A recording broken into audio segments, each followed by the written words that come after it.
Hello, this is के M S sir. आज हम देख रहे हैं प्रेरणिक प्रभाव, इंडक्टिव इफेक्ट।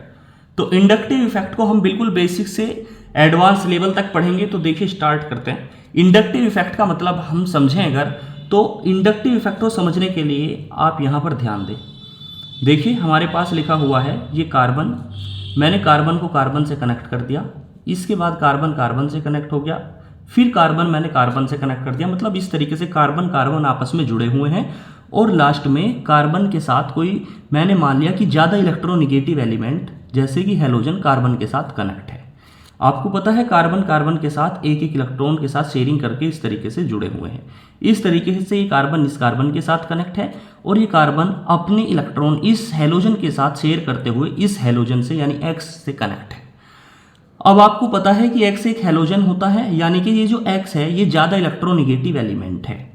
तो ये क्या करेगा, ये जो ज़्यादा इलेक्ट्रोनिगेटिव एलिमेंट है, ये ज़्यादा इलेक्ट्रोनिगेटिव एलिमेंट इस कार्बन के इस वाले इलेक्ट्रॉन को अपनी तरफ थोड़ा सा आकर्षित करेगा, अपनी तरफ खींचना शुरू कर देगा। मतलब क्या होगा कि जब ये वाला जो ज़्यादा इलेक्ट्रोनिगेटिव एलिमेंट है, ये जो X है, ये ज़्यादा इलेक्ट्रोनिगेटिव एलिमेंट है, तो ये ज़्यादा इलेक्ट्रोनिगेटिव एलिमेंट इस कार्बन के जो इलेक्ट्रॉन है, इस कार्बन के इलेक्ट्रॉन को अपनी तरफ आकर्षित करना शुरू कर देगा, जिससे इस पर थोड़ा सा माइनस चार्ज आ जाएगा और इस कार्बन पर थोड़ा सा प्लस चार्ज आ जाएगा। इस प्रभाव को हम कहते हैं प्रेरणिक प्रभाव, इंडक्टिव इफेक्ट। तो इंडक्टिव इफेक्ट का मतलब आपको पता चल गया, यानी कि जब कोई ज़्यादा इलेक्ट्रोनिगेटिव एलिमेंट कार्बन के साथ जुड़ा होता है तो वो साझे के शेयरिंग के इलेक्ट्रॉन को अपनी तरफ आकर्षित करने लगता है, जिससे इस वाले जो आकर्षित करता है इस पर माइनस चार्ज आ जाता है, डेल्टा माइनस, थोड़ा सा माइनस, और पास वाले पर थोड़ा सा प्लस चार्ज आ जाता है। इस इफेक्ट को हम प्रेरणिक प्रभाव कहते हैं।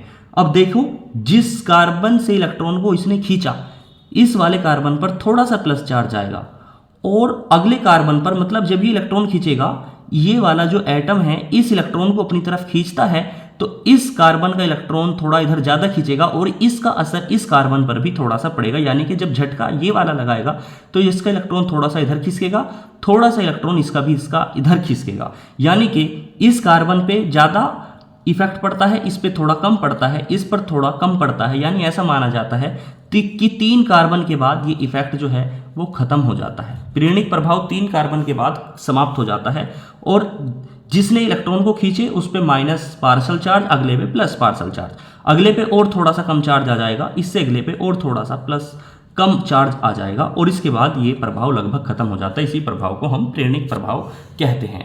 आगे चलें। इसके बाद अब हम प्रेरणिक प्रभाव को अगर जाने तो प्रेरणिक प्रभाव वैसे 2 टाइप का होगा। एक इंडक्टिव इफेक्ट 2 टाइप का होगा, एक होगा -I प्रभाव और दूसरा होगा +I प्रभाव। तो अगर हम -I प्रभाव को जाने तो देखिए, -I ग्रुप को हमें जानना पड़ेगा पहले। अगर हम समझें, कुछ ग्रुप ऐसे होते हैं, जैसे हमने देखा एग्जाम्पल यहाँ पे समझो C और यहाँ पर X जोड़ दिया मैंने, तो X एक ज़्यादा इलेक्ट्रोनिगेटिव एलिमेंट है। X क्या करेगा, ये जो शेयरिंग का इलेक्ट्रॉन है इसे अपनी तरफ आकर्षित करता है। तो वे ग्रुप जो शेयरिंग के इलेक्ट्रॉन को अपनी तरफ आकर्षित करते हैं वो कहलाते हैं इलेक्ट्रॉन आकर्षित समूह या -I ग्रुप। वो ग्रुप कहलाते हैं -I ग्रुप। और अगर मैं यहाँ पर मान लो C इस तरीके से मैंने यहाँ पे Y कनेक्ट कर दिया, मतलब Y की इलेक्ट्रोनिगेटिविटी कम है और कार्बन की इलेक्ट्रोनिगेटिविटी ज़्यादा होगी। तो क्या होगा, अब इसके इलेक्ट्रॉन को, Y के इलेक्ट्रॉन को कार्बन अपनी तरफ खींचेगा, मतलब जिसकी इलेक्ट्रोनिगेटिविटी ज़्यादा वो इलेक्ट्रॉन को अपनी तरफ खींचेगा। यानी कि ये क्या कर रहा है, ये जो Y है वो अपने इलेक्ट्रॉन इधर दे रहा है, यानी इलेक्ट्रॉन को अपने से दूर भेज रहा है। अगर कोई ग्रुप अपने इलेक्ट्रॉनों को अपने से दूर भेजता है तो इस ग्रुप को कहते हैं हम +I ग्रुप। ठीक है, इतनी बात आपको पता चल गई इंडक्टिव इफेक्ट के अंदर। -I ग्रुप को हम इलेक्ट्रॉन आकर्षी समूह कह सकते हैं और इसे हम इलेक्ट्रॉन प्रतिकर्षी समूह कह सकते हैं, इलेक्ट्रॉन विड्रॉविंग ग्रुप कह सकते हैं। चलिए अब एग्जाम्पल ले रहे हैं -I ग्रुप के, मतलब कौन कौन से ऐसे ग्रुप हो सकते हैं जो इलेक्ट्रॉन को अपनी तरफ खींचते होंगे। एग्जाम्पल जैसे F, fluorine, chlorine, bromine, iodine आदि। अभी और भी बहुत सारे ग्रुप हैं, इन ग्रुप की हम पूरी टेबल अभी देखेंगे, लेकिन हम पहले प्रारंभिक तौर पे थोड़ी थोड़ी बातें जान रहे हैं। +I ग्रुप का एग्जाम्पल अगर ले लें तो +I ग्रुप का एग्जाम्पल जैसे CH3 हो जाएगा, C2H5 हो जाएगा, और C3H7 हो जाएगा। इस तरीके के जो ग्रुप्स होंगे वो सब प्लस आई ग्रुप के एग्जाम्पल होंगे। मतलब ये होगा कि फ्लोरीन जो है वो सबसे ज़्यादा इलेक्ट्रोनिगेटिव है, तो फ्लोरीन सबसे ज़्यादा इलेक्ट्रॉन को खींचेगा, उसके बाद क्लोरीन, उसके बाद ब्रोमीन, उसके बाद आयोडीन। इस तरीके से काम होगा और ये जो होंगे ये इलेक्ट्रॉन को अपने से दूर भेजेंगे। ठीक है, अब हम एप्लीकेशन समझते हैं प्रेरणिक प्रभाव के, जो सबसे मुख्य चीज़ है। प्रेरणिक प्रभाव को हमने जान लिया और इसके आधार पर हमने देखे दो प्रकार के ग्रुप हैं और इनके कुछ एग्जाम्पल भी हमने जान लिए। अब हम बात करते हैं इंडक्टिव इफेक्ट की, कुछ एप्लीकेशन की। एप्लीकेशन यानी कि अनुप्रयोग। तो समझो, जैसे इसके आधार पर हम ये जज कर सकते हैं कि कौन सी स्पीसीज ज़्यादा स्टेबल होगी। ज़्यादा स्टेबल का मतलब कौन सी ज़्यादा स्थायी होगी, एक तो ये पता लगा सकते हैं। और सबसे बड़ा एक इसका बेनिफिट्स ये है कि इसके आधार पर हम ये बता सकते हैं कि कौन सी स्पीसीज ज़्यादा अम्लीय होगी, ज़्यादा एसिडिक होगी। ये दो चीज़ें हम इसी के आधार पर आज सोल्व करेंगे, यानी कि इस तरीके के क्वेश्चन हम सोल्व कर पाएंगे। तो चलिए इसको हम देखते हैं। देखिए, जैसे हमारे पास एग्जाम्पल, मैं सबसे पहला एग्जाम्पल देता हूँ आपको। हमारे पास लिखा हुआ है HCOOH, ये फॉर्मिक एसिड है, और B हमारे पास लिखा हुआ है CH3COOH, एसिटिक एसिड है। पूछ लिया A और B दोनों में कौन ज़्यादा एसिडिक होगा, फॉर्मिक एसिड और एसिटिक एसिड में कौन ज़्यादा एसिडिक होगा और कौन ज़्यादा स्टेबल होगा, कौन ज़्यादा स्थायी होगा। तो इसको कैसे देखें, तो चलिए मैं आपको बता दूं। पहले हमें स्ट्रक्चर के बारे में पता होना चाहिए, स्ट्रक्चर तो हम जानते बनानी। एक बार इसकी स्ट्रक्चर बना लो और फिर स्ट्रक्चर के बाद हम इसे समझेंगे। स्ट्रक्चर देखो, कार्बन है, कार्बन के लास्ट सेल में 4 इलेक्ट्रॉन है, 1 2 3 4। ये एक हाइड्रोजन से कनेक्ट है, इस तरीके से इसकी स्ट्रक्चर है। फिर एक ऑक्सीजन इस तरीके से है, और फिर अगला है O, और फिर अगला है H। ये तो फॉर्मिक एसिड की संरचना हो गई। और अगर इसकी स्ट्रक्चर देखें तो ये भी आप जानते होंगे, पिछली वीडियो में मैंने स्ट्रक्चर बनानी आपको सिखाई है। CH3COOH, इस तरीके से इसकी स्ट्रक्चर बनेगी एसिडिक एसिड की। तो अब अगर समझे हम कौन ज़्यादा एसिडिक होगा, तो चले अब बात कर रहे हैं हम जो ज़्यादा आसानी से H+ निकाल दे। पहली चीज़, जो ज़्यादा आसानी से, ज़्यादा ईजिली H+ डोनेट कर दे वो ज़्यादा एसिडिक होगा, वो ज़्यादा अम्लीय होगा। ठीक है, ये सवाल है कि इन दोनों में कौन सा ज़्यादा अम्लीय है। जो ज़्यादा आसानी से H+ निकालेगा वो ज़्यादा अम्लीय होगा। तो सवाल ये है कि ये ज़्यादा आसानी से H+ निकालेगा, ये ज़्यादा, या ये ज़्यादा आसानी से H+ निकालेगा। जो भी ज़्यादा आसानी से H+ डोनेट करेगा वो ज़्यादा एसिडिक होगा। तो देखते हैं इसमें फॉर्मिक एसिड में और एसिटिक एसिड में कौन ज़्यादा एसिडिक है। तो चलिए देखें, सबसे पहले क्या होगा, आपको पता है कि इसके अंदर दोनों में जोन सा ज़्यादा आसानी से H+ डोनेट कर गया वो ज़्यादा एसिडिक होगा। यानी कि ये भी यहाँ से इसके पास भी H है और इसके पास भी एसिटिक एसिड के पास भी H है। दोनों अपना H+ दान करेंगे, ये भी। जो ज़्यादा आसानी से H+ डोनेट कर देगा वो ज़्यादा एसिडिक हो जाएगा। तो जाने जरा, अगर ये ऑक्सीजन और हाइड्रोजन में ज़्यादा इलेक्ट्रोनिगेटिव ऑक्सीजन है तो ऑक्सीजन इस हाइड्रोजन के इलेक्ट्रॉन को अपनी तरफ आकर्षित करेगी। अब जब ऑक्सीजन ने इस इलेक्ट्रॉन को अपनी ओर आकर्षित कर लिया तो ये इलेक्ट्रॉन यहाँ पर ऑक्सीजन की तरफ खींचा आ रहा है। अब आगे देखें, इसके बाद आगे चलो, आगे सीरीज में अगर हम जाएंगे तो आगे सीरीज में चलते चलते हमें लास्ट में क्या दिखाई दे रहा है, H जो होता है ये ना -I होता है ना +I होता है। मतलब ये किसी भी इलेक्ट्रॉन को ना खींचता है ना ये इलेक्ट्रॉन को अपने से दूर भेजता है। तो क्या होगा, इस हाइड्रोजन के इलेक्ट्रॉन को इस ऑक्सीजन ने अपनी तरफ आकर्षित कर लिया, जिसकी वजह से ये इलेक्ट्रॉन खींच करके ऑक्सीजन की तरफ चला आया और ये हाइड्रोजन निकल जाएगा, H+ निकल गया। यानी कि ये H+ आसानी से निकल रहा है। चलें अब अगले में और चेक करते हैं कौन से में आसानी से ज़्यादा निकलेगा। इसमें भी सेम स्थिति होगी। इस हाइड्रोजन को, ये वाली जो ऑक्सीजन है, ये इस हाइड्रोजन के इलेक्ट्रॉन को अपनी तरफ आकर्षित करेगी। अब ठीक है, ये इलेक्ट्रॉन यहाँ पर आ गया। अब आगे चलिए सीरीज में, चैन चलते जा रहे हैं। लास्ट में देखो क्या दिखाई दे रहा है, CH3 मैंने आपको क्या बताया था कि CH3 तो एक +I ग्रुप होता है, और +I ग्रुप मतलब ये इलेक्ट्रॉन को अपने से दूर भेजता है। तो ये CH3 जो है, ये ऑक्सीजन ने इसके इलेक्ट्रॉन को अपनी तरफ खींचा, यानी कि अगर इलेक्ट्रॉन पूरी तरीके से खिंच जाएगा तो ये H+ आसानी से निकल जाएगा। ऑक्सीजन ने इस हाइड्रोजन के इलेक्ट्रॉन को अपनी तरफ खींच लिया। और अब आगे अगर चैन में चलें तो देखो लास्ट में क्या बैठा है, CH3। अब CH3 +I ग्रुप होता है, जिसकी वजह से ये अपने इलेक्ट्रॉन को वापस से उधर की ओर धकेलेगा। मतलब क्या हुआ कि हाइड्रोजन का इलेक्ट्रॉन जो खींच करके इधर आया, इस CH3 ने वापस से उस इलेक्ट्रॉन को वहीं पर जोड़ दिया, जिसकी वजह से ये H+ नहीं निकल पाएगा आसानी से, यानी कि ये थोड़ा कठिनाई से निकलेगा। जब ये थोड़ा कठिनाई से निकलेगा तो ये कम अम्लीय होगा, और ये आसानी से निकल गया तो ये ज़्यादा अम्लीय होगा। तो इस तरीके से हम डिटेक्ट कर पाए कि HCOOH यानी फॉर्मिक एसिड जो है वो ज़्यादा अम्लीय है CH3COOH से। इस तरीके से हमें पता चल गया। और एक नेक्स्ट क्वेश्चन हम देखते हैं, हमारे पास लिखा हुआ है CH3COOH, ये एसिटिक एसिड का फॉर्मूला है। अब आपको एक बात और पता होनी चाहिए, देखो एक को कहते हैं केमिस्ट्री में मोनो, केमिस्ट्री में अगर कोई दो शब्द लिखा है तो दो को कहा जाता है डाई, तीन को कहा जाता है केमिस्ट्री में ट्राई, ठीक है। इसका नाम तो आपको पता होगा, ये क्या चीज़ है, एसिटिक एसिड। अब अगर इसमें से हम एक हाइड्रोजन हटा दें और इसकी जगह पे एक क्लोरीन लगा दें कुछ इस तरीके से CH2, और एक हाइड्रोजन हटाकर उसकी जगह पर हमने Cl लगा दिया, और बाकी सब ऐसा का ऐसे COOH, तो ये एसिटिक एसिड है। इसमें एक क्लोरीन आ गया तो इसका नाम हो जाएगा मोनोक्लोरो एसिटिक एसिड। इसी तरीके से हम एक और एग्जाम्पल ले रहे हैं, एक और हाइड्रोजन हटा के एक और क्लोरीन यहाँ पे लगा रहे हैं, यानी CHCl2COOH, ये हो गया डाइक्लोरो एसिटिक एसिड।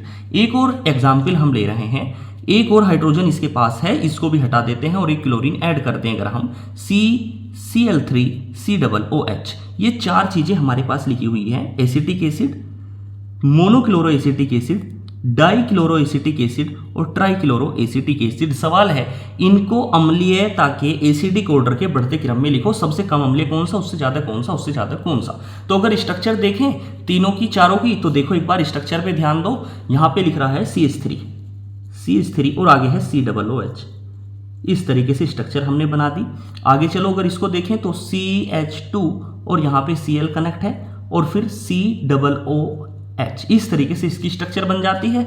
अगर इसको देखें तो इसकी स्ट्रक्चर कुछ इस तरीके से बन जाएगी, CH और यहाँ पर दो क्लोरीन है Cl और बाकी COOH। इसके बाद अगर लास्ट को देखें तो इसमें 3 क्लोरीन है, एक क्लोरीन, 2 क्लोरीन, 3 क्लोरीन और बाकी COOH। पूछा है इनकी अम्लीयता के बढ़ते क्रम में रखिए, मतलब कौन सबसे ज्यादा अम्लीय होगा। तो सबसे पहले इसको देख लो, बोलो सभी H+ डोनेट करेंगे, ये भी, ये भी, ये भी और ये भी, चारों H+ डोनेट कर रहे हैं। अब सवाल ये है जो आसानी से H+ डोनेट कर गया वो ज्यादा एसिडिक होगा, तो बताइए इसमें कौन ज्यादा एसिडिक होगा। देखो ऑक्सीजन जो होगा वो हाइड्रोजन के इलेक्ट्रॉन को अपनी तरफ खींचेगा, जिसकी वजह से इलेक्ट्रॉन यहाँ पे आ गया खींचते हुए। अगर ये इलेक्ट्रॉन पूरी तरीके से खींच जाए तो ये H+ आसानी से निकल जाएगा, लेकिन आगे चेन में चलो, चलते चलते क्या दिखाई दे रहा है, CH3, और CH3 होता है एक +I ग्रुप। अब ये इलेक्ट्रॉन जो हाइड्रोजन के इलेक्ट्रॉन को ऑक्सीजन ने खींचा, ये CH3+I ग्रुप है, यानी इलेक्ट्रॉन को दूर भेजता है, ये वापस से इलेक्ट्रॉन को उसमें जोड़ देगा H+ के अंदर, जिससे वो आसानी से नहीं निकल पाएगा। आगे देखो इसके बाद अगर इसको देखें, इसमें भी हाइड्रोजन के इलेक्ट्रॉन को ऑक्सीजन ने अपनी तरफ खींच लिया और ये इलेक्ट्रॉन खींच गया। अब आगे चेन में चलेंगे तो चलते चलते हमें लास्ट में दिखाई दे रहा है -I ग्रुप, यानी -I ग्रुप क्या करेगा, हाइड्रोजन के इलेक्ट्रॉन को पहले ऑक्सीजन ने खींचा और फिर क्लोरीन -I ग्रुप है ये खींच रहा है, यानी दो चीजें इलेक्ट्रॉन को खींच रही हैं, जिसकी वजह से हाइड्रोजन का इलेक्ट्रॉन पूरी तरीके से इधर आ जाएगा खींच करके और हाइड्रोजन आसानी से बाहर निकल जाएगा H+ की फॉर्म में। तो इससे ज्यादा ये एसिडिक हो गया। आगे चलो इसके बाद इसके अंदर अगर देखें तो इसमें भी H+ निकलेगा, H के हाइड्रोजन के इलेक्ट्रॉन को ऑक्सीजन ने अपनी तरफ खींचा।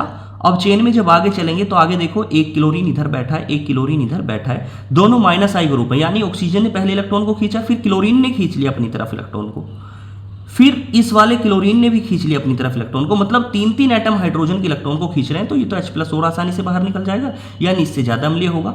इसमें अगर देखें, बोलो क्या होगा, इसमें हाइड्रोजन के इलेक्ट्रॉन को ऑक्सीजन ने खींचा और फिर आगे चेन में देखो 3 क्लोरीन बैठे हैं, यानी 3 -I ग्रुप हैं, यानी तीनों के तीनों इलेक्ट्रॉन को अपनी तरफ खींच रहे हैं, इस तरीके से।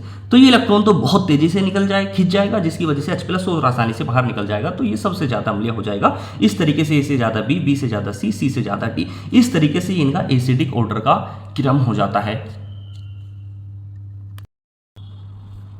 तो चलिए नेक्स्ट क्वेश्चन देखते हैं। हमारे पास लिखा हुआ है जैसे CH3 CH Cl CH2 COOH, और दूसरा हमारे पास लिखा हुआ है CH3 CH2 CH Cl COOH।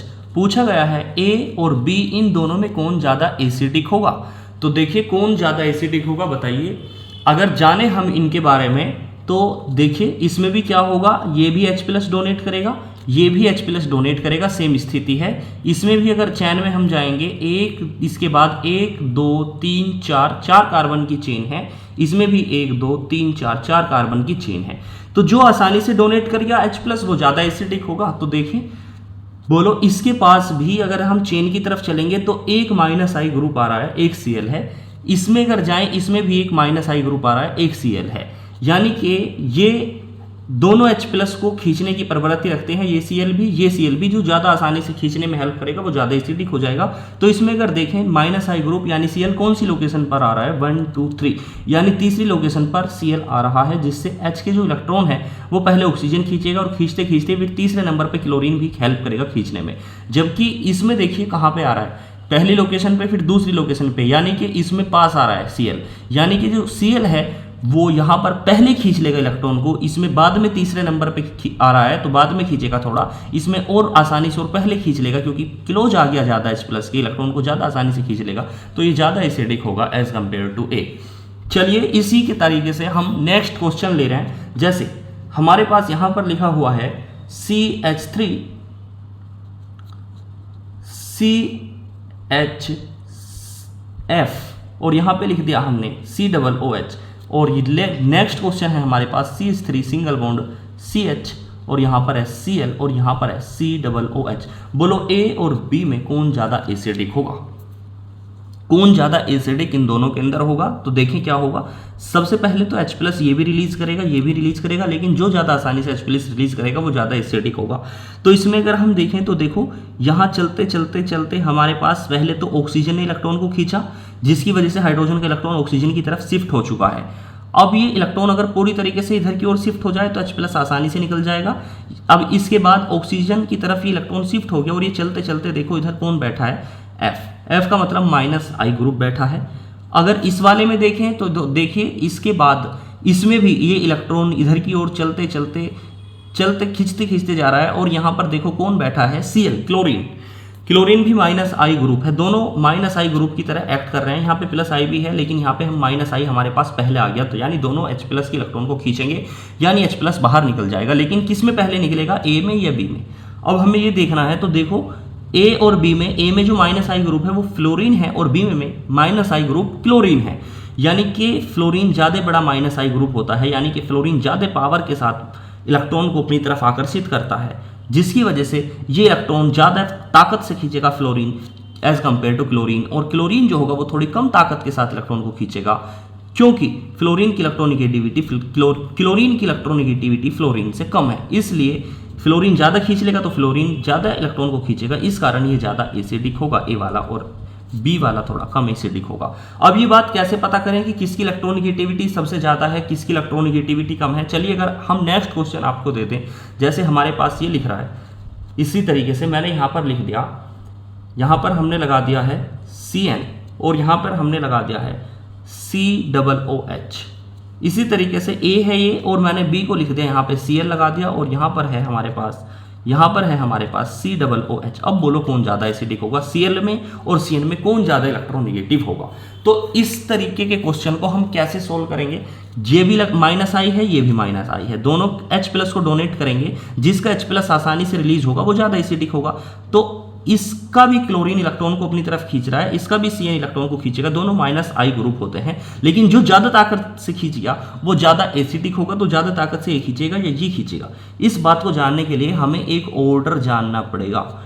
एक ऑर्डर की तरफ हम चलते हैं। देखिए जो ऑर्डर होगा उसमें हम सबसे पहले ज़्यादा ताकतवर को रखेंगे, फिर कम ताकतवर को, फिर कम ताकतवर को, इस तरीके से एक हमारे पास पूरी लिस्ट होती है इनकी ताकत की, -I इफेक्ट की। तो उस ऑर्डर को हम यहाँ पर लिखते हैं, उस ऑर्डर को आपको ध्यान रखना है। तो देखें -I ग्रुप का ऑर्डर, ये ऑर्डर आपको ध्यान रखना है। देखें सबसे पहले सबसे ज़्यादा जो ताकत होती है, ये पूरा ऑर्डर मैं आपको लिख रहा हूँ, -I का जो ऑर्डर होगा वो होगा NF3 पॉजिटिव, सबसे ज़्यादा जो ताकत से खींचेगा यानी कि इलेक्ट्रोनिगेटिव होगा वो NF3 होगा।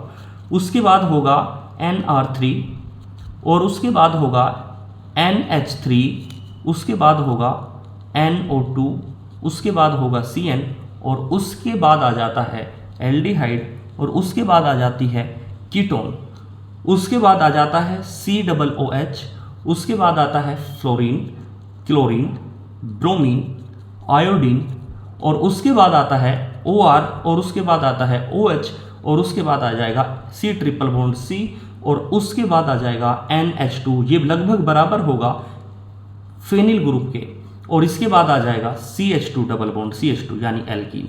ये हमारा एक ग्रुप है, ये एग्जैक्ट वैल्यूज हैं, ये ग्रुप आपको याद रखने हैं। ये ऑर्डर है, यानी सबसे ज्यादा जो इलेक्ट्रॉन को खींचेगा वो कौन खींचेगा, NF3, और उसके बाद इस तरीके से काम होता जा रहा है। ये आपको ऑर्डर ध्यान रखना। तो इस ऑर्डर को देख करके आप एक बार बताइए, इनमें ज्यादा -I कौन है, इनमें ज्यादा -I कौन है, CN या Cl। देखो CN कहां पर आ रहा है, चलते चलते CN यहां पे आ गया, और यानी कि CN ज्यादा ताकतवर है, और उसके बाद उसके काफी पीछे आ रहा है जाके Cl, यानी CN ज्यादा ताकत से खींच रहा है। CN जो होगा वो हाइड्रोजन के इलेक्ट्रॉन को ज्यादा ताकत से खींचेगा, जिसकी वजह से ये आसानी से भाग जाएगा बाहर, और ये Cl थोड़ी कम ताकत से खींचेगा, जिसकी वजह से ये थोड़ा देर से जाएगा H, यानी कि इसमें ज्यादा आसानी से चला जाएगा, यानी ये ज्यादा अम्लीय होगा और ये कम अम्लीय होगा। अब सवाल है कि ये इतनी बड़ी टेबल हम कैसे याद करें। तो इस टेबल को याद करने के लिए हम आपके लिए एक ट्रिक लाए हैं। देखिए ट्रिक क्या है, आपको इस तरीके से कुछ याद रख लेनी है। यहां पर सबसे पहले 4 N आ रहे हैं, 1 N, 2 N, 3 N, 4 N, चारों N आ रहे हैं। तो आपको बस ध्यान रखना है 4 N बना दो, 1 N, 2 N, 3 N, 4 N। देखो 4 N बना दिया आपने। अब है क्या, सभी के ऊपर positive positive positive positive positive, ठीक है, यहाँ पर पॉजिटिव नहीं है। अब आपको ध्यान रखना है, ये फे है, ये रे है, ये है, ठीक है, और ये है ऑक्सीजन। तो आपको ध्यान रखना है, ट्रिक है हमारी फरहा और साइना। अभी आपको एक बात ध्यान रखनी है, फरहा और साइना, फरहा और साइना, ये तो क्या करेंगे, यहाँ पे फे, यहाँ पे रह, और यहाँ पे है, और यहाँ पे और का मतलब O2, ठीक है, इस तरीके से याद हो गया। और इसके बाद लिखो साइना, साइना का मतलब CN। इतनी बात लिख दी आपने। अब इसके बाद लिखना है फरहा और साइना एक साथ, ए का मतलब हो गया एल्डिहाइड यानी CHO, कै का मतलब कीटोन, और फिर लिखना है आपको साथ का मतलब स्लिक, कार्बोक्सिलिक एसिड, ठीक है। देखो इतनी बातें याद हो गई, फे रे है फरहा, और ये हो गया साइना, एक एल्डिहाइड, एक साथ एल्डिहाइड, ए का मतलब एल्डिहाइड, कै का मतलब कीटोन, और से का मतलब कार्बोक्सिलिक एसिड। ये हो गया, यहां तक टेबल आपको याद हो चुकी है। इसके बाद अगर आगे चलें, अब आगे तो देखो आपको याद है FClBrI उसी ऑर्डर में आ रहे हैं, यानी फरीदा कल बहाराई, फरहा और साइना, और उसके बाद एक साथ, और उसके बाद रखोगे फरीदा कल बहाराई, यानी F फरीदा कल बहार आई। इस तरीके से आपने इतना टेबल याद कर लिया। बस उसके बाद ये OR है, और उसके बाद और OH, फिर एल्कीन है, ये आपको याद है, और उसके बाद आ जाती है फिर NH2, ये लगभग बराबर होगा C6H5, और फिर उसके बाद है एल्कीन। इस तरीके से ये टेबल आपको याद रख लेनी है। चाहे तो अगर आप 2-4 भी याद रखेंगे FClBrI तो क्वेश्चन तो सोल्व कर पाएंगे, लेकिन ये पूरा ऑर्डर है, यानी कि नीट JEE एडवांस तक के क्वेश्चन ये टेबल आपको सोल्व कराएगी। चलिए इसी के बेस पे अब हम आपको नेक्स्ट क्वेश्चन लेकर कराते हैं, ये आपको समझ में आ गई होगी बातें। चलिए देखिए, हमारे पास जैसे कि लिखा हुआ है CH3 सिंगल बॉन्ड CH, और यहां पर मैंने लिख दिया है CHO, और यहां पर हमने लिख दिया COOH। एक इसी तरीके से मैं B लिख रहा हूं यहां पर, और B के अंदर हमने लिख दिया है CH3 सिंगल बॉन्ड CH, और यहां पर हमने डाल दिया है NF3, और यहां पर हमने डाल दिया है COOH। अब बताइए A और B में कौन ज्यादा एसिडिक होगा, बोलो A और B में कौन ज्यादा एसिडिक होगा। तो क्या होगा, ये ऑक्सीजन जो होगा ये हाइड्रोजन के इलेक्ट्रॉन को अपनी ओर खींचेगा, और आगे आओ, आगे चलते चलते रिंग में बोलो कौन बैठा है, CHO। इसमें भी एक -I ग्रुप है, मतलब ये है, और इसमें ऑक्सीजन के ने हाइड्रोजन के इलेक्ट्रॉन को खींच लिया, और आगे चलते चलते रिंग में बोलो कौन दिखाई दे रहा है, NF3। अब सवाल ये है कौन ज़्यादा ताकत से खींचेगा, बोलो CHO ज़्यादा ताकत से खींचेगा या NF3 ज़्यादा ताकत से खींचेगा। CHO का स्थान देखो, सबसे पहले फरहा और साइना एक साथ, फे रे है और साइना एक, ए का मतलब एल्डिहाइड, देखो CHO तो ये रहा।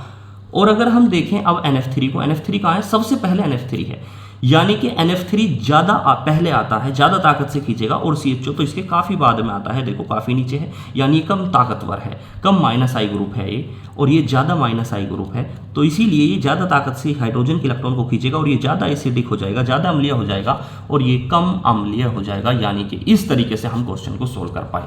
चलिए नेक्स्ट क्वेश्चन मैं आपको दे रहा हूँ, इसका जवाब तो आपको खुद से कमेंट में देना है। और क्वेश्चन है हमारे पास CH3, यहाँ पर हमने लिख दिया है C, और यहाँ पर मैंने दो दो ग्रुप लगा दिए, एक ग्रुप मैंने लगाया CN और एक ग्रुप मैंने यहाँ पर लगा दिया है NO2, और यहाँ पर डाल दिया मैंने COOH। क्वेश्चन B, इसका जवाब आपको खुद से देना है, A और B में कौन ज़्यादा एसिडिक होगा। एक क्वेश्चन हमने लिख दिया यहाँ पर CH3 और यहाँ पर डाल दिया मैंने CN, और यहाँ पर मैंने डाल दिया CH3 और यहाँ पर हमने डाल दिया COOH। इनमें आपको बताना है A और B में कौन ज़्यादा एसिडिक है। देखिए ये दो ग्रुप लगे हैं, यहाँ पर ये दो ग्रुप लगे हैं, यही आपका काम है। चलिए और नेक्स्ट क्वेश्चन की तरफ हम आपको लेकर के चलते हैं। देखिए यहाँ पे ले लिया एक, यहाँ पर हमारे पास लिखा है CH3 CH, और यहाँ पे हमने लिख दिया F, और यहाँ पे हमने लिख दिया COOH। A है हमारे पास, और दूसरा पोर्शन B है, मैं लिख रहा हूँ यहाँ पर CH3 सिंगल बॉन्ड C, और यहाँ पर दे दिया हमने 2 I मैंने कनेक्ट कर दी, I 2 आयोडीन है, और बाकी सब इसी तरीके से COOH। अब बताइए इन दोनों में कौन ज़्यादा एसिडिक होगा, A और B। तो देखें इसके अंदर ऑक्सीजन हाइड्रोजन के इलेक्ट्रॉन को खींच रहा है, इसमें भी ऑक्सीजन हाइड्रोजन के इलेक्ट्रॉन को खींच रहा है, यानी हाइड्रोजन का इलेक्ट्रॉन इधर की ओर आ गया खींचते हुए। अब हाइड्रोजन इसमें भी आसानी से निकलने के लिए रेडी है, इसमें भी रेडी है, लेकिन आगे चलो चलते चलते चलते चलते यहाँ पर दिखाई दे रहा है -I ग्रुप। यहाँ पर -I ग्रुप कौन सा है, फ्लोरीन, यानी कि फ्लोरीन ज़्यादा ताकतवर होता है, आपको पता है। और यहाँ पे -I ग्रुप कौन दिखाई दे रहे हैं, आयोडीन। आयोडीन कम ताकतवर होता है। अब सवाल यह है कि क्या एक फ्लोरीन यहाँ पे ज़्यादा ताकतवर है, या डबल फ्लोरीन मिलकर के, डबल आयोडीन मिलकर के वो फ्लोरीन को घटा पाएंगे। तो आंसर है यस। यहाँ पे फ्लोरीन की इलेक्ट्रोनेगेटिविटी ज़्यादा है आयोडीन से, लेकिन यहाँ पे फ्लोरीन एक ही है, यहाँ पे आयोडीन 2 हैं, तो ये आयोडीन जो होंगे ज़्यादा ताकत से इस इलेक्ट्रॉन को खींच पाएंगे, जिसकी वजह से ये H आसानी से निकल जाएगा। इसकी वजह से ये ज़्यादा एसिडिक होगा और ये कम एसिडिक होगा, मतलब A से ज़्यादा होगा B। इस तरीके से हम सोल्व कर पा रहे हैं क्वेश्चन। चलिए इतनी सारी जानकारी आपको मिल चुकी है, अब इसी के बेस पर एक और जानकारी हम आपको देते हैं।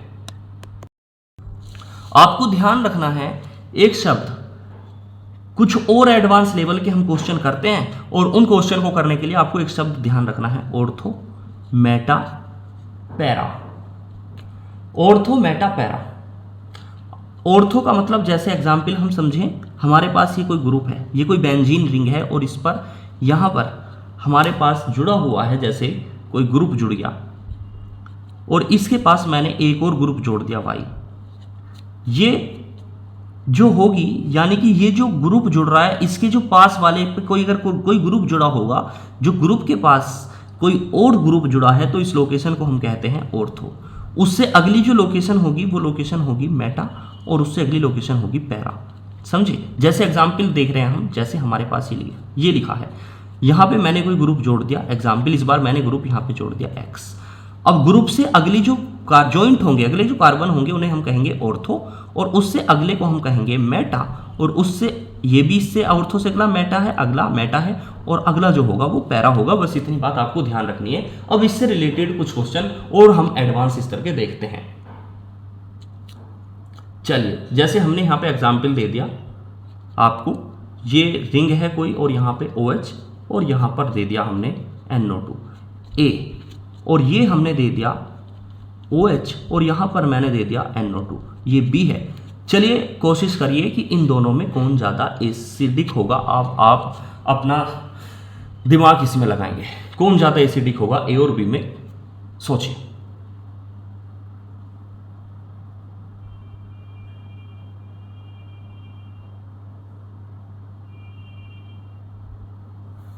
तो आपको क्या नजर आया? आप क्या सोच रहे हैं कि ये जो लोकेशन है ये तो ऑर्थो है, ये ग्रुप है OH का। OH का मतलब क्या है कि H निकलेगा इसमें से भी H निकलेगा, जिसमें से H+ आसानी से निकल गया वो ज़्यादा एसिडिक हो गया।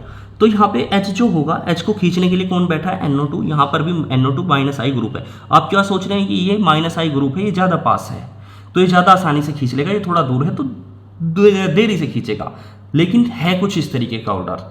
आप ध्यान रखेंगे, ये बताइए ये जो ग्रुप है NO2 माइनस आई ग्रुप, ये कौन सी लोकेशन पर जुड़ा है, ये इससे अगली लोकेशन ऑर्थो कहलाती है, उससे अगली मेटा, यानी कि मेटा लोकेशन पर है। और इसको अगर देखें, ग्रुप से अगली लोकेशन ऑर्थो, फिर अगली लोकेशन मेटा और अगली लोकेशन पैरा, ये पैरा पर जुड़ा है। तो आप एक ऑर्डर ध्यान रखेंगे हमेशा इस तरीके के केस में, ऑर्थो मेटा पैरा, अगर कोई इस तरीके का कोई क्वेश्चन आ जाए तो आप क्या ध्यान रखेंगे, सबसे ज़्यादा जो इफेक्ट ये होगा, इफेक्ट एक्टिव होगा, वो सबसे ज़्यादा ऑर्थो पर होगा, फिर पैरा पर होगा और सबसे बाद में मेटा पर होगा। यानी सबसे ज़्यादा ऑर्थो पे एक्टिव होगा ये इफेक्ट, सबसे ज़्यादा ऑर्थो वाला खींचेगा, फिर पैरा वाला सबसे बाद में खींच पाएगा मेटा वाला। तो देखिए इसमें पैरा वाला ज़्यादा खींचेगा, मतलब ये है क्योंकि पैरा वाला ज़्यादा ही ऑर्डर में आता है तो पैरा वाला ज़्यादा खींच लेगा, यानी कि NO2। ये केस आपको ध्यान रखना है, यानी ये वाला जो होगा बी वाला वो ज़्यादा होगा, ज़्यादा एसिडिक होगा एज कम्पेयर टू ए, क्योंकि मेटा वाला जो क्वेश्चन होगा वो सबसे पीछे होगा। चलो एक और क्वेश्चन ले रहे हैं हम, जैसे हमारे पास लिखा हुआ है यहाँ पर हमने दे दिया OH और इसी तरीके से हमने यहाँ पर दे दिया है, इस बार यहाँ पर ले लिया हमने Cl और इसी तरीके से हमने यहाँ पे OH ले लिया और यहाँ पे ले लिया हमने Cl। बोलो कौन सा ज़्यादा एसिडिक होगा, ये ऑर्थो, ये मेटा लोकेशन है और ये कौन सी लोकेशन है, पैरा लोकेशन है। तो ऑर्थो और मेटा में कौन ज़्यादा एसिडिक होगा, पैरा, यानी कि ये ज़्यादा एसिडिक हो गया। इसी तरीके से अगर एक और क्वेश्चन हम ले लें, जैसे हमारे पास लिखा हुआ है इस बार OH और यहाँ पे हमने दे दिया Br और इस तरीके से हमने यहाँ पर दे दिया OH और यहाँ पे हमने दे दिया Br। अब बताओ कौन ज़्यादा एसिडिक होगा इनमें, बोलो ये कौन सी लोकेशन है, ऑर्थो, और ये कौन सी लोकेशन पे है, पैरा पे। अब ऑर्थो और पैरा में ज़्यादा एक्टिवेट कौन है, ज़्यादा कौन एसिडिक नेचर को बढ़ाएगा, ऑर्थो, यानी कि इस बार ये ज़्यादा एसिडिक हो जाएगा। इस तरीके से आप कुछ चीज़ों को ध्यान रखोगे। एक और क्वेश्चन मैं आपको देता हूँ, जैसे हमारे पास लिखा हुआ है यहाँ पर हो गया है OH और यहाँ पर हो गया NO2। इसी तरीके से B को मैंने दे दिया OH और यहाँ पर मैंने लिख दिया NO2। बोलिए A और B में कौन ज़्यादा एसिडिक होगा, क्या सोच रहे हैं आप, बोलिए A और B में कौन ज़्यादा एसिडिक होगा। डेफिनेटली A ज़्यादा एसिडिक होगा क्योंकि वो ऑर्थो पे है और B पैरा पे, तो A ज़्यादा एसिडिक हो गया B से। इस तरीके से आंसर हो गया, लेकिन ये गलत है। अब ये गलत कैसे है, तो इस केस में आपको ध्यान रखना है कुछ मेरी बातें। ये केस क्या हो रहा है, आपने एक शब्द सुना होगा हाइड्रोजन बॉन्डिंग, हाइड्रोजन बॉन्ड आपने सुना होगा। कभी भी हाइड्रोजन अगर वो फ्लोरीन के साथ जुड़ जाए या ऑक्सीजन के साथ जुड़ जाए या नाइट्रोजन के साथ जुड़ जाए तो वहाँ पे हाइड्रोजन बॉन्ड बन जाता है और वो आपस में चिपक जाते हैं, जुड़ जाते हैं। समझे बात। तो क्या होगा, देखिए यहाँ पे ऑर्थो लोकेशन पे क्या हो रहा है। यहाँ पे मैंने क्या बताया, हाइड्रोजन बॉन्ड का मतलब है अगर हाइड्रोजन इन तीनों एलिमेंट में से किसी के साथ जुड़ जाए तो वो आपस में बिल्कुल मजबूती से जुड़ जाएंगे। तो देखो यहाँ पे क्या हो रहा है, OH के अंदर क्या आ रहा है, निकलना चाहिए H और खींचना चाहिए ये माइनस आई ग्रुप, लेकिन है क्या बिल्कुल पास में ऑर्थो लोकेशन पे OH के पास में बैठा है NO2। अब H जो है वो किसके साथ जुड़ जाएगा, N के साथ, यानी कि ये इसे खींचने के बजाय ऐसे और ये इसके साथ हाइड्रोजन बॉन्डिंग कर लेगा और ये दूर है, हाइड्रोजन बॉन्डिंग नहीं कर पाएगा। जब भी हाइड्रोजन बॉन्डिंग कर लेगा इसके साथ तो इसे कहाँ निकलने देगा, यानी कि ये तो बहुत कठिनाई से निकलेगा, ये थोड़ा आसानी से निकल जाएगा क्योंकि यहाँ पे हाइड्रोजन बॉन्डिंग नहीं होगी। तो इस केस में आप ध्यान रखेंगे, जहाँ भी हाइड्रोजन बॉन्डिंग ऑर्थो लोकेशन पे अगर हाइड्रोजन बॉन्डिंग हो रही है तो वो H+ को नहीं निकलने देगा, बल्कि वो तो उसे जोड़ने का काम करेगा, खुद से जोड़ लेगा, जिसकी वजह से वो नहीं निकल पाएगा आसानी से, यानी कम आसानी से निकलेगा, तो ये कम अम्लीय होगा और ये ज़्यादा अम्लीय होगा। इस तरीके के क्वेश्चन भी आपको ध्यान रखने हैं। ये सारी चीज़ें आप नोट करते चलिए, साथ नोट्स बनाते चलेंगे। चलिए आगे चलते हैं हम, इसी तरीके से और कुछ चीज़ें आपको लेकर आ रहे हैं और थोड़े एडवांस स्तर पे हम बात कर रहे हैं। जैसे हमारे पास लिखा हुआ है एक जानकारी आपको और दे रहे हैं, एक शब्द आपने सुना होगा, कुछ और एडवांस लेवल पे अगर पहुंचे, Ka ज़्यादा होना चाहिए एसिडिक नेचर के लिए। कोई चीज़ इतनी ही ज़्यादा अम्लीय होगी जितना उसका Ka का मान ज़्यादा होगा। ये आपने इक्विलिब्रियम वाले चैप्टर में क्लास 11th में पढ़े होंगे। अगर आपको नहीं पता तो इतनी बातें जो मैं बता रहा हूँ, बेसिक चीज़ें वो ध्यान रख लें आप। देखिए किसी चीज़ का Ka का मान जितना ज़्यादा होगा या pKa का मान जितना कम होगा वो उतना ही ज़्यादा अम्लीय होगा, एसिडिक होगा। ठीक है, एग्जाम्पल, अब इसकी भी कुछ एक टेबल है, Ka की वैल्यू की C6H5SO3H, ये सबसे ज़्यादा एसिडिक होगा, और HCOOH ये उसके बाद कम एसिडिक होगा, और एक शब्द है C6H5COOH, ये उसके बाद कम एसिडिक होगा, और उसके बाद होगा C6H5OH और उसके बाद होगा वाटर मॉलिक्यूल और उसके बाद होगा एल्कोहल और उसके बाद होगा एल्कीन ट्रिपल बॉन्ड वाली चीज़, उसके बाद होगा डबल बॉन्ड वाली चीज़, इसके बाद होगा सिंगल बॉन्ड वाली चीज़। ठीक है, ये आपको एक और ऑर्डर ध्यान रखना है, यानी कि ये जो क्वेश्चन है ये थोड़े और एडवांस लेवल के हो गए। जैसे कि अब मैं क्वेश्चन देता हूं आपको, जैसे हमारे पास लिखा हुआ है, आपसे पूछ लिया वाटर में और अल्कोहल में, हमने अल्कोहल दे दी, कौन ज़्यादा एसिडिक है, ये सवाल पूछ लिया पेपर में। तो आपको क्या लगता है कि वाटर का पीएच मान तो 7 होता है, तो वाटर तो उदासीन होता है, यानी वाटर तो अम्लीय होता ही नहीं, और अल्कोहल अम्लीय होता होगा। लेकिन ऑर्डर देखो के का मान क्या है, के के मान में क्या है, वाटर ज़्यादा एसिडिक है अल्कोहल की तुलना में, तो ये हमारा आंसर हुआ। यानी कि अगर कोई पूछे एथिल अल्कोहल में और वाटर में कौन ज़्यादा एसिडिक है, तो आंसर है वाटर। ये बात आप ध्यान रखेंगे। जैसे हमसे पूछ लिया C3H7OH, ये प्रोपेनॉल है और हमारे पास दे दिया वाटर, बोलो कौन ज़्यादा एसिडिक, अल्कोहल है ये वाटर है, तो आप क्या कहेंगे, वाटर ज़्यादा एसिडिक है। आपसे पूछ लिया CH3OH, ये मैथिल अल्कोहल है और वाटर कौन ज़्यादा एसिडिक, तो आप क्या बताओगे, मैथिल अल्कोहल ज़्यादा एसिडिक है, लेकिन एसिडिक होगा, लेकिन मैथिल अल्कोहल जो है वो पानी से भी ज़्यादा एसिडिक होगी। ये एक चीज़ आपको ध्यान रखनी है एक्सेप्शन के फॉर्म में।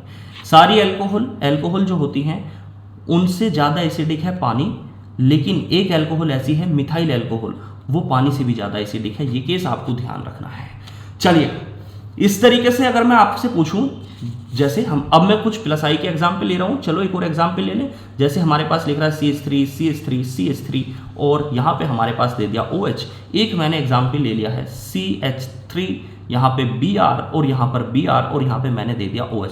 ये बताइए इनमें कौन ज़्यादा एसिडिक है, बोलो कौन ज़्यादा एसिडिक। तो देखें, इसमें भी H+ के हाइड्रोजन के इलेक्ट्रॉन को ये ऑक्सीजन खींचेगा, इसमें हाइड्रोजन के इलेक्ट्रॉन को ये ऑक्सीजन खींचेगा, दोनों एक दूसरे के इलेक्ट्रॉन को खींच रहे हैं। जिसमें H आसानी से निकल गया वो ज़्यादा एसिडिक हो जाएगा। अब ऑक्सीजन के बाद देखो आगे रिंग में कौन बैठा है, CH3, इधर भी CH3, इधर भी CH3, तीनों प्लस आई हैं, मतलब तीनों क्या कर रहे हैं, जो इलेक्ट्रॉन हाइड्रोजन का इधर खींच करके आया, ये भी डबल ताकत से उधर भेज रहा है, ये भी उधर भेज रहा है और ये भी उधर भेज रहा है। यानी कि जो इलेक्ट्रॉन हाइड्रोजन के इलेक्ट्रॉन को ऑक्सीजन ने खींचा, तीनों उसे वापस से जोड़ रहे हैं। तो क्या H+ निकल पाएगा, नहीं, बहुत कठिनाई से निकलेगा, यानी नहीं निकलेगा, यानी कि ये तो बहुत ही कम अम्लीय होगा, ये बहुत ही कम अम्लीय होगा। जबकि इसमें देखो एक प्लस आई है और 2 माइनस आई है, यानी अगर प्लस आई अपनी तरफ इलेक्ट्रॉन को धकेलेगा तो ये माइनस आई वापस से उस इलेक्ट्रॉन को क्या कर रहे हैं, माइनस आई क्या कर रहे हैं, इलेक्ट्रॉन को अपनी ओर आकर्षित कर रहे हैं, जिसकी वजह से वो इलेक्ट्रॉन खिंच जाएगा, यानी कि ये ज़्यादा अम्लीय हो जाएगा। इस तरीके से आप ये चीज़ें ध्यान रखोगे।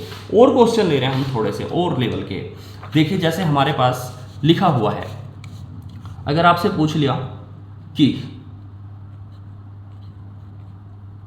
ये क्या है बच्चों, फिनोल। आप फिनोल है, फिनोल का मतलब C6H5OH, अगर हम इसे फॉर्मूले के रूप में लिखें, ठीक है। यहाँ पर हमने लगा दिया है OH और यहाँ पर हमने डाल दिया Br। इसी तरीके से हमने यहाँ पे लगा दिया OH और यहाँ पर हमने लगा दिया है Cn। अब बोलो कौन ज़्यादा एसिडिक होगा, बोलो ब्रोमीन और साइनाइड कौन ज़्यादा एसिडिक है, इसकी तुलना में ये ज़्यादा खींच लेगा, यानी ये ज़्यादा एसिडिक हो गया। चलिए और चल रहे हैं। नेक्स्ट हमारे पास लिखा हुआ है, जैसे यहाँ पर दे दिया हमने OH और यहाँ पे मैंने लगा दिया है Br। दूसरा मैंने यहाँ पे लगा दिया है COOH और यहाँ पर हमने लगा दिया है Cn। अब बोलो कौन ज़्यादा एसिडिक होगा, ये या ये, बोलो Cn ज़्यादा खींचेगा, आप ये सोच रहे हैं हम। अब तो चलिए कुछ स्टेबिलिटी के क्वेश्चन और ले लेते हैं हम, स्थायित्व के।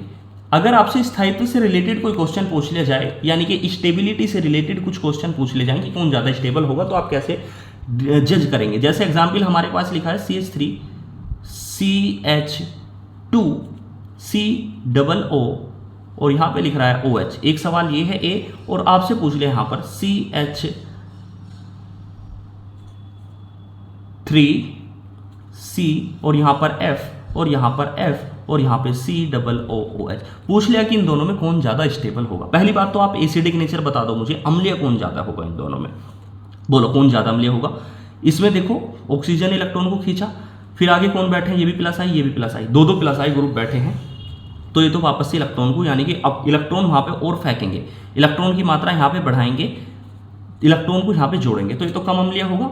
और दूसरा इसमें अगर देखें तो ऑक्सीजन इलेक्ट्रॉन को खींचा, फिर आगे प्लस कौन बैठा है, फ्लोरीन, फ्लोरीन फिर से खींच रहा है, ये फ्लोरीन भी खींच रहा है, यानी कि ये इलेक्ट्रॉन तेजी से खींच लिए 3 ने मिलकर के हाइड्रोजन के, तो ये हाइड्रोजन ज़्यादा आसानी से निकल गया, यानी ये ज़्यादा अम्लीय होगा। ठीक है, एसिडिक नेचर तो ये है। अब अगर स्टेबिलिटी को देखें तो स्टेबिलिटी समझने के लिए आपको मेरी एक बात ध्यान रखनी है, एक एटम हमारे पास चार्ज वाला है, यानी कि अगर किसी एटम पे, मैंने क्या बताया, एक केस में किसी एटम पे चार्ज आ रहा है, माइनस या प्लस कुछ भी हो सकता है, और एक एटम हमारे पास ऐसा है जिस पर कोई चार्ज नहीं है, वो उदासीन है, न्यूट्रल है, तो इन दोनों में जो ज़्यादा स्टेबल होगा, ज़्यादा स्थायी होगा, वो उदासीन वाला होगा। ठीक है, ज़्यादा जो स्टेबल होगा वो उदासीन वाला होगा। अब इसमें देखो, अब बात कर रहे हैं कैसे पता करें स्टेबिलिटी का, तो देखो हाइड्रोजन के इलेक्ट्रॉन को खींचा ऑक्सीजन ने, और यानी कि ऑक्सीजन के ऊपर अब इलेक्ट्रॉन आ चुके हैं, इलेक्ट्रॉन ऑक्सीजन के पास आ गए। जब इलेक्ट्रॉन ऑक्सीजन के पास आ चुके हैं तो आगे कौन बैठे हैं, प्लस आई, यानी कि ये अपने इलेक्ट्रॉन भी फेंक रहे हैं ऑक्सीजन की तरफ, मतलब ऑक्सीजन के ऊपर चार्ज बनता जा रहा है। एक तो ऑक्सीजन ने इलेक्ट्रॉन को अपनी तरफ खींचा, और दूसरे दो प्लस आई ग्रुप बैठे हैं, ये भी अपने इलेक्ट्रॉन ऑक्सीजन के ऊपर फेंक रहे हैं, यानी कि इसके ऊपर चार्ज बन रहा है, बहुत ज़्यादा चार्ज बनेगा। अगर इस वाले को देखें तो ऑक्सीजन ने अपने इलेक्ट्रॉन खींच लिए अपनी तरफ, इलेक्ट्रॉन खींचा हाइड्रोजन की, ऑक्सीजन की तरफ इलेक्ट्रॉन चले गए। आगे कौन बैठे हैं, दो माइनस आई, ये इन इलेक्ट्रॉन को अपनी तरफ खींच लेंगे, यानी कि ऑक्सीजन के जो इलेक्ट्रॉन है वो इनकी तरफ शिफ्ट हो जाएंगे, यानी कि ऑक्सीजन के ऊपर चार्ज जो है वो इधर की तरफ शिफ्ट हो गया, यानी ऑक्सीजन पे चार्ज अब कम हो गया। तो जिस पे चार्ज ज़्यादा होगा वो, तो मैंने क्या बताया, जिस पे चार्ज ज़्यादा होगा वो कम स्टेबल होगा, उदासीन वाला स्टेबल होता है। तो इसकी जो ऊपर है वो चार्ज कम रहेगा, यानी उदासीन की तरह काम करेगा, तो ये ज़्यादा स्टेबल होगा। मान लेते हैं, कम समझ में आया। एक और एग्जाम्पल हम देख रहे हैं। चलिए, मैंने क्या बताया, जो उदासीन होगा या चार्ज, जिसके ऊपर चार्ज जितना ज़्यादा होगा वो उतना कम स्टेबल होगा, जितना उदासीन होगा उतना ज़्यादा स्टेबल होगा। और एक एग्जाम्पल देख रहे हैं, जैसे हमारे पास लिखा हुआ है, यहाँ पर मैंने लिख दिया FCH2COOH। दूसरा मैंने लिख दिया पॉइंट बी, यहाँ पर लिख दिया CH3CH2COOH। बोलो क्या होगा।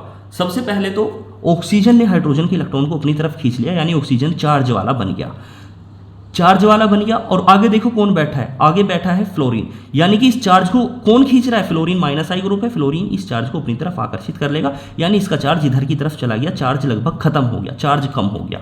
जब चार्ज कम होगा तो ज़्यादा स्थायी होगा। अगर इस वाले को देखो, इसके इलेक्ट्रॉन को ऑक्सीजन ने खींचा, ऑक्सीजन पे निगेटिव चार्ज आ गया, और आगे बैठा है, ये भी प्लस आई है, ये भी प्लस आई है, यानी कि इस चार्ज को इस अपने भी इलेक्ट्रॉन इसे देते हैं, ये इलेक्ट्रॉन दाता ग्रुप है, प्लस आई ग्रुप है, यानी कि ये इलेक्ट्रॉन अपने इलेक्ट्रॉन इधर फेंक रहे हैं, यानी ये चार्ज को बढ़ा रहे हैं। चार्ज बढ़ेगा तो स्टेबल हो जाएगा वो कम। इस तरीके से ध्यान रखें, मतलब ये आप ध्यान रख सकते हैं, जो ज़्यादा अम्लीय होगा वो ज़्यादा स्टेबल, जो कम अम्लीय होगा वो कम स्टेबल। इस बात को भी आप कह सकते हैं डायरेक्टली। एक और क्वेश्चन मैं आपको दे रहा हूँ जो आपको जवाब देना है। चलिए, आपको इसका भी जवाब खुद से देना है। जैसे हमारे पास यहाँ पर लिख दिया मैंने CH3BrClCOOH। एक पॉइंट मैंने बी लिख दिया है यहाँ पर, CH3 और ये COOH। कौन ज़्यादा स्टेबल होगा, ए और बी में।